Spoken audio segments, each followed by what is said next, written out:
Thank you, Your Grace.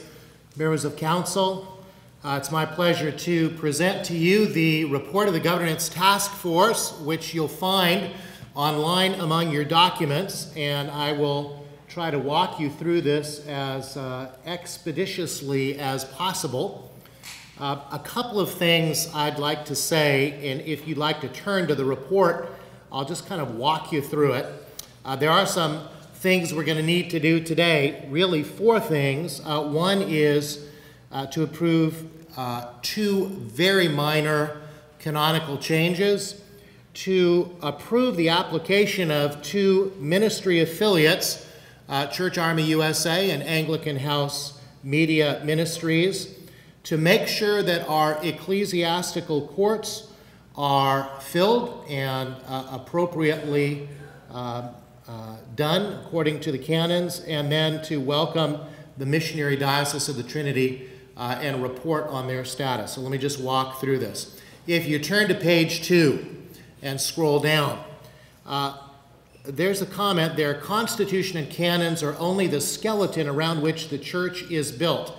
And as I was reflecting on everything we said today, I'd like to think that we don't just do dead bones when we are talking about constitution and canons, but certainly the prayer in Ezekiel 37 that the Holy Spirit would blow upon all these bones of our structure.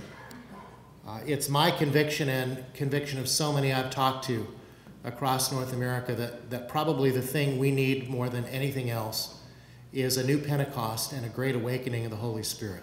So may the Holy Spirit blow and flow and pour out upon all that we're doing. More important is our missional focus on reaching North America with the transforming love of Jesus Christ. And so all of our work that we do really is around how can we promote that.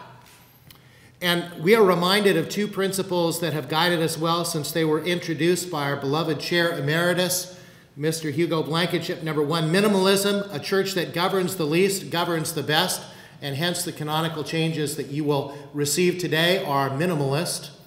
And secondly, subsidiarity. Building the church from the bottom up, as our Archbishop just shared, leaving to the congregations and the diocese those matters that are not necessary for oversight and governance by the province. Now, the membership of the Governance Task Force has changed over time, but currently the membership includes the following people, and if I call out your name, would you please stand and remain standing so that we can recognize you.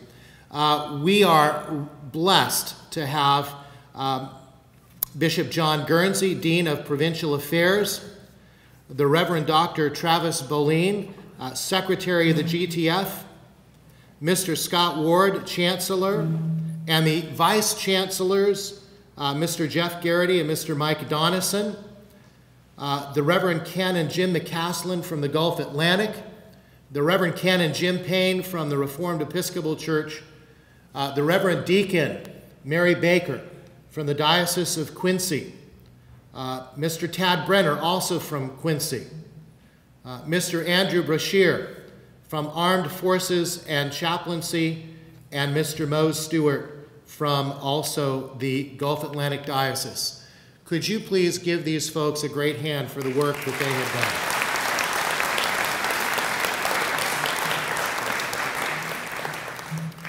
Let me move then to the first item of business in our report on page 3, beginning at the top. This is a very minor change in Title 1, Canon 1, Section 5, concerning officers of the Church. We are recommending to Provincial Council that we amend the officers of the province to delete the office of the Registrar, as it has not been filled for some time and appears to be redundant. And you can see on the screen the changes we propose to make. So I gather there's a motion now in order. Second. All in favor? Aye. All opposed, same sign? That's what I learned from Bishop David Anderson. That makes sure that you always have what you want. Okay, moving on to, if you go to the next minor change, this is Title 3, Canon 6, Section 3, section 4. It's going to be on page 5. And again, that is appearing on your screen. Concerning voluntary resignation from the ordained ministry. It was suggested that the words "of this church" be added to the end of the title. The point is to make it clear that it is only resignation taken as regard to this church, the ACNA, this province, and not resignation from all ministry. Some of us have been in another organization where they interpreted canons rather overbroadly. And so we voted unanimously to request Provincial Council to approve this amendment and submit it to Provincial Assembly for final approval. We have a motion from Archbishop Duncan and a second. Any further discussion? All in favor say aye. Aye. Opposed, same sign. Very good. Thank you very much. The next thing we go to in our report has to do with the applications of several organizations, and this is beginning on page 3, for affiliated ministry status for Anglican House Media Ministries and Church Army USA. And you'll see there that on January 28, 2015, we received an application from Church Army to become an affiliated ministry under Title I, Canon 7, Section 3. Their board unanimously affirmed the fundamental declarations, their governing documents, financial statements, and reasons for affiliating. The Governance Task Force unanimously recommends to Provincial Council that they admit Church Army USA as an affiliated ministry of this church. Is there a motion? And second? Second. All right. Any further discussion? Hearing none. All in favor say aye. Aye. Opposed? Same sign. Let's welcome Anglican House Media Ministries as an affiliated ministry.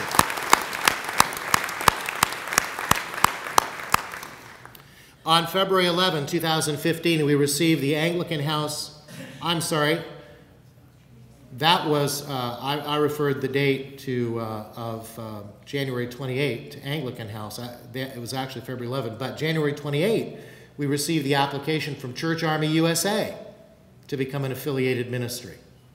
And after reviewing the motions of their board, affirming unanimously the fundamental declarations, their governing documents, financial statements, reasons for affiliating, we unanimously recommended to Provincial Council that Church Army USA be admitted as an affiliated ministry of this church.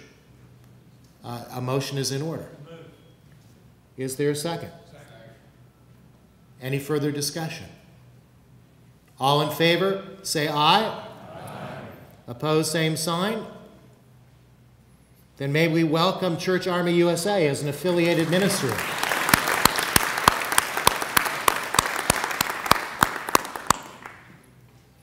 Very good. Now, one of the things that we do in the church is we have courts. We hope we never have to use them. And we've been blessed that we have not had to use them in the last 5 years. But we need to make sure that all of our courts are appropriately populated by qualified persons. And so your governance task force was asked by the Archbishop to make sure that at every level of our court system, the court for the trial of a bishop, the court for extraordinary jurisdiction, and the Provincial Tribunal have qualified persons serving on them. Now, with regards to the court of extraordinary jurisdiction, this is a matter of approval and appointment actually simply by the Archbishop. And the jurisdiction of this court extends to those cases in which a member of the clergy who is amenable to presentment under these canons is attached to a diocese not possessed of a trial court, or in which a member of the clergy who is amenable to presentment is attached to a diocese not possessed of a trial court. Actually, pardon my anxiety here. Let me just repeat that. The jurisdiction is for cases either referred by bishops of this church who have oversight of clergy canonically attached to other Anglican provinces or dioceses, in those cases where such provinces or dioceses have waived their jurisdiction in favor of the court of extraordinary jurisdiction, or B, in which a member of the clergy who is amenable to presentment under these canons is attached to a diocese not possessed of a trial court. And we've submitted those names for appointment by the Archbishop, and I believe your grace has appointed them? Yes. Okay. So that leaves then only the court for the trial of a bishop, which if you go to page 5 of the report, consists of 3 bishops who are members of the College of Bishops, 2 presbyters, and 2 adult confirmed members in good standing. And the members of this court shall be elected by the Provincial Council, each order electing its representatives by majority vote of that order. This is, I think, the only place in our canons where we have a vote by orders. So what that means is bishops have to elect the bishops who are going to serve on the court and their alternates. Clergy have to elect the clergy who are serving and the alternates, and laity have to vote to elect the laity and their alternates. I would like to propose a rather speedy way to deal with this, and that is to ask for a vote by orders, Your Grace, first with respect to the College of Bishops, that they approve by acclamation Bishop William Wantland, Bishop David Anderson, Bishop Ron Ferris as serving as the members of the court for the trial of a bishop, and Bishops Royal Grote, Steve Wood, and Kevin Allen serving as alternates for the court. So ordered. So those names have been presented. Any discussion on that? Yes? Just a question. Yes. Wait for the I'm a mic. visitor observer here, and all the bishops aren't here, so how can we have the College of Bishops vote on something when they're all not here? The question is, how can we have the College of Bishops vote on this when all of them are not here? And the answer is voting by orders is only the orders that are represented in Provincial Council. So it does not have to be a vote by the whole College of Bishops. Any other questions? Okay, for the bishops only, all in favor say aye. Aye. Opposed? All right, thank you. Thank you, Your Grace. Then to move on to the clerical order, we have the clergy needing to vote by order for the following people to serve on the court for the trial of a bishop, Phil Ashe and Lawrence Bausch, and then as alternates, Art Ward and Jim Payne. These 2 names have been presented. Any other comments? Yes? Wait for the mic. I was just wondering how these individuals were selected to be nominated. Question? Very good question. Many were asked, few were chosen. They were asked in part because of their either experience in a prior life, perhaps because they're recovering attorneys like myself, or because the fact that they've had a very distinguished career where they have served and are senior clergy who understand by virtue of their experience what ministry is like. Other questions, comments? All right, so for the clergy present, all in favor say aye. Aye. Opposed? Okay, thank you, Your Grace. Then finally, the laity. The laity will need to vote then by order on Mrs. Edwina Thomas and the Honorable George Piegler, and as serving on the court, and then Michael Howell and Mose Stewart as alternates. These names have been presented. Other comments? All right. Laity present. All in favor say aye. Aye. Opposed? Thank you. Great. Very good. So that means we now have the Court of Extraordinary Jurisdiction and the Court for the Trial of a Bishop filled. One of the things that's different about our polity from the one that we left is that we actually have a provincial tribunal, which is like a Supreme Court. And that court serves as a court of review in the case of a conviction after trial of a bishop, presbyter, or deacon. And secondly, as a court of original jurisdiction to determine matters in dispute arising from the constitution and canons of the province, and to hear and decide disputes between dioceses, and to issue non-binding advisory opinions on issues submitted by the College of Bishops, the Provincial Council, or the Provincial Assembly.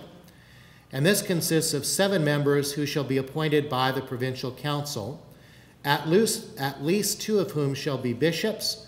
The senior bishop in date of consecration shall serve as the president of the court, and at least 2 members shall be lawyers, knowledgeable in canon and ecclesiastical law. And incidentally, there's a typo there that should read Title IV, because this is within Title IV of the canons, and the same for the other 2 references. So we are nominating for appointment by the council the following persons who are qualified and willing to serve as members of this court. As bishops, William Wantland, Trevor Walters. As clergy, Barclay Mayo and Phil Ashey. And as laity, Hugo Blankenship, Tad Brenner, Wick Stevens, and R.D. Weaver as a first alternate. These names have been presented. Any questions or comments? Yes? Could you let us know what diocese those representatives are from? Sure. William Wantland is retired but serving, I believe, in Fort Worth. Okay.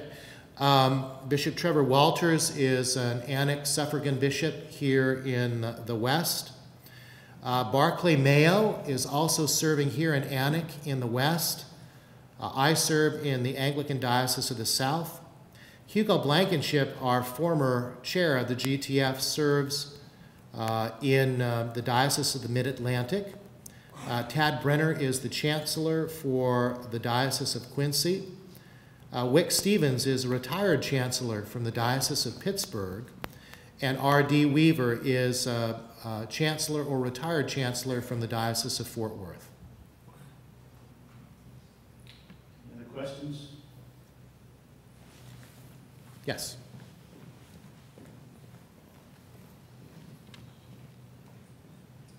Archbishop, thank you. Given the very weighty nature of some of the issues that may be developed and dealt with by these courts, I wonder if the Executive Committee could give discussion to whether this is the most appropriate way to elect members to these courts. We will take that. Any other questions? Is there a motion to approve? And a second? Great. All in favor? Aye. All opposed? Aye. We have two no votes. Okay, thank you. The final bit is officially is to welcome the Cana Missionary, or to report that the Cana Missionary Diocese of the Trinity, which was approved for provisional or conditional diocesan status back at 2013 in Nashotah House, has satisfied all of the conditions that were required of them. We looked into this, we worked with them, they worked on their constitution and canons, and so it's a pleasure for us to recommend to this council that they be recognized as a diocese in this Anglican Church in North America. Okay, well, my understanding is they were already approved to be a diocese, but they had to fulfill some requirements, and they've done that, so they're now officially a diocese. But are they present yet? Have they arrived? No. When they get here, we'll welcome them. Okay. Great. Some other minor things that came up. One is that we were asked a question by the College of Bishops with regards to the seal of the confessional. And this goes back to page 4 of our report.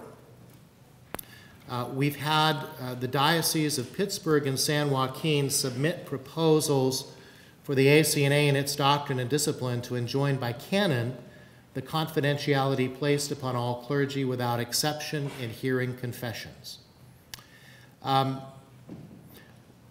There was substantial discussion, as I understand, in the College of Bishops over these model canons, and they referred the matter to the GTF for study and recommendations. And in our February 2015 meeting, we devoted substantial time to a thorough review of the model canons, a discussion of the diverse statutes mandating clergy reporting of child abuse in all 50 states of the United States and its territories, and in all 10 provinces of Canada and its territories, and whether there are Anglican norms for private confession.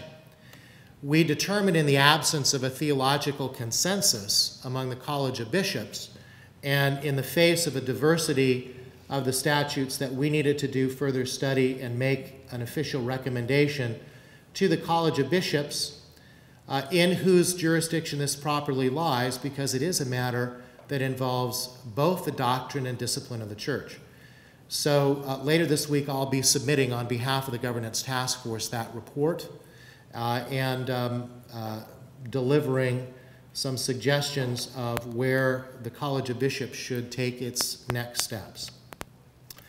The only other matters that we discussed in Governance Task Force had to do with ongoing questions about the need for a list of official list of ministry partners and ministry affiliates, the use of the logo, the canon on diocesan sustainability that we passed at last Provincial Council and Provincial Assembly. We reviewed it. We have kind of a policy of not making any changes until we've taken the car out for a ride and driven it around a bit.